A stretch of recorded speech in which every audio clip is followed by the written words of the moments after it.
Scaleway, c'est l'opérateur cloud, qui est une filiale à 100% du groupe Iliad. Et donc, elle a la particularité d'être le seul opérateur cloud public, donc comparable à GCP, AWS, Usual Suspects, mais 100% développé en Europe, avec des serveurs en Europe, dans les data centers en Europe.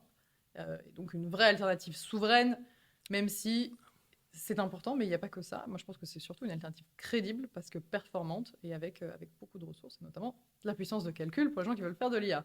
Depuis 2 ans, on a investi massivement dans la puissance de calcul. On a investi massivement aussi pour développer la stack cloud associée à l'IA. Donc, à la fois ce qui permet d'opérer les grands clusters, mais ce qui permet aussi de faire de l'inférence sur le cloud. Là, on est parti d'un monde où on était tout petit, où on avait 3 AZ en cloud en France et 2 à Varsovie, 2 à Amsterdam. Et là, on est en train de se dire...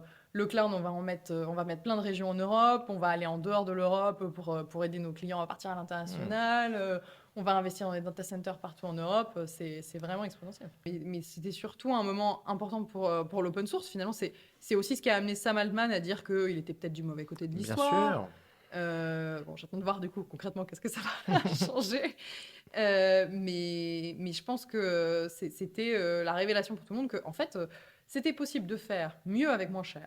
C'était possible de faire open source. C'était possible de faire pas américain, que c'était pas une technologie réservée.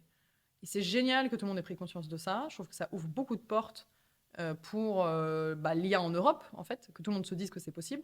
Mais la bonne nouvelle, c'est que on peut arrêter un peu de croire aux messages de certains grands groupes américains qui disaient si vous achetez pas 100 000 GPU, laissez tomber, vous ferez même pas partie du jeu, quoi. C'est dur d'être derrière des API dont le prix peut changer à n'importe quel moment, dont le modèle peut être upgradé ou changer à n'importe quel moment.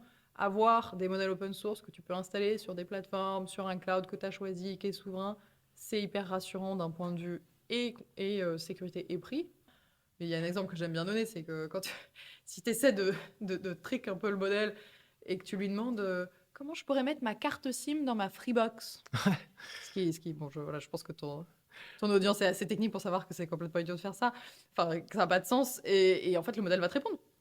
Il va pas te dire c'est idiot de faire ça. Il va te dire oui, pas de problème. Prenez un tournevis, ouvrez la petite trappe sous la Freebox. Il n'y a aucune trappe sous la Freebox, mais il va quand même te dire d'ouvrir la trappe sous la Freebox. Donc c'est quand même...